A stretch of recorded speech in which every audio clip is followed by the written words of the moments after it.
Number 1. The back of my house faces a large green belt.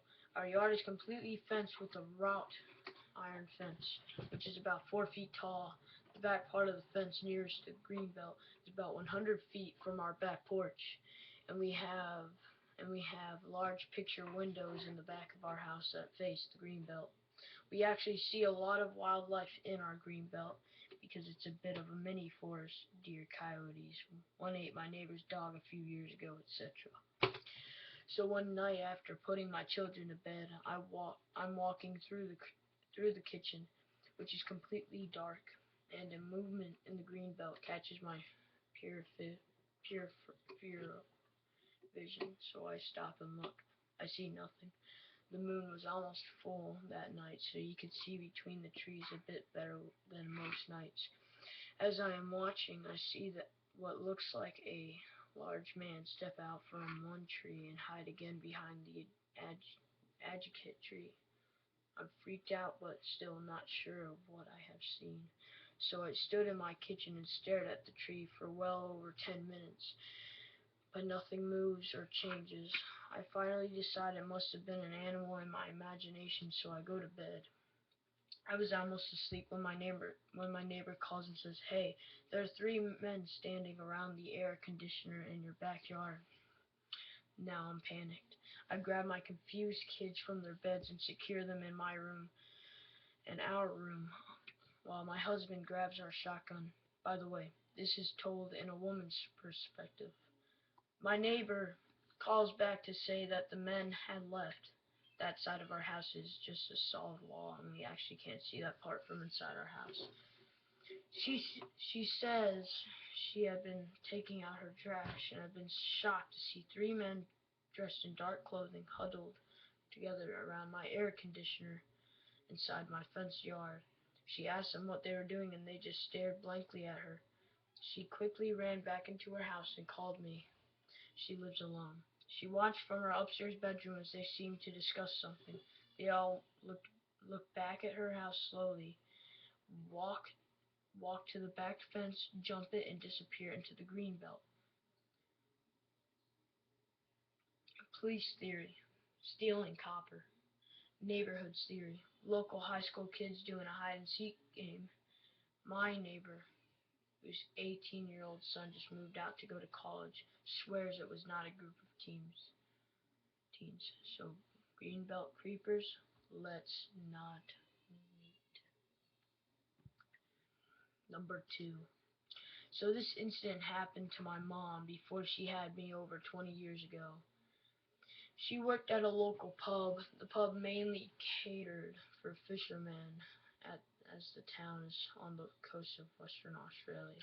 So she knew most of the people who would come in for drinks or feed. However, every now and then again, people from town would come in. She told me one bloke used to come in who she known from house parties around the place and always wanted to talk to her while she was working and would say sorry and keep doing her thing. One night she finished work around midnight and walked home, which was a few kilometers away.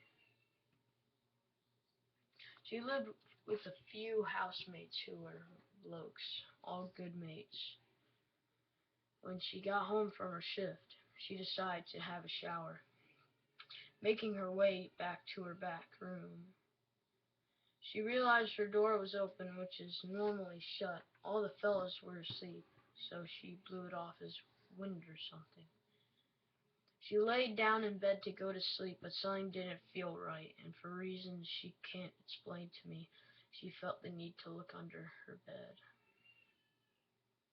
What she saw under the bed was the bloke from the bar who had followed her all the way from her work.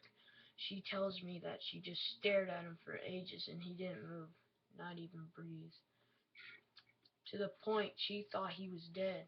She went out of the room calmly and went to one of the guys' room to tell them she had a dead bloke under her bed. They raced in with the baseball bats to find the guy halfway out the window. he managed to escape and run away. The police were called in because they all knew who he was. The cops picked him up the next day.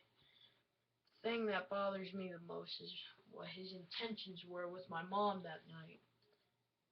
The asshole got a fine and was never allowed back into town. Too soft in my opinion.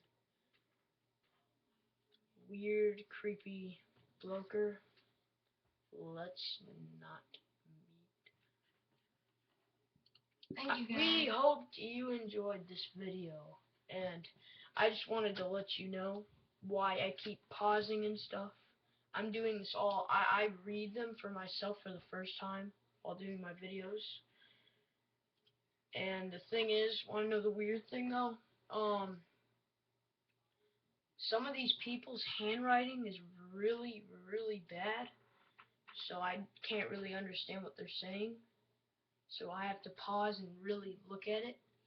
So I'm really sorry about that. It's just that some of their, like, how they type things, they make typing conception.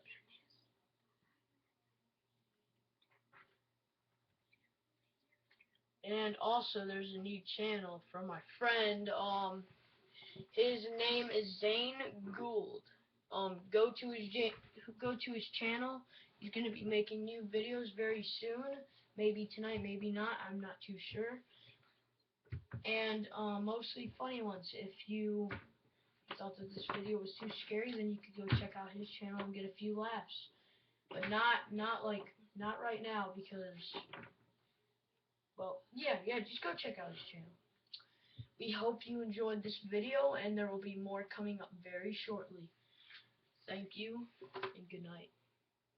And remember, true stories are always more creepier than creepypasta.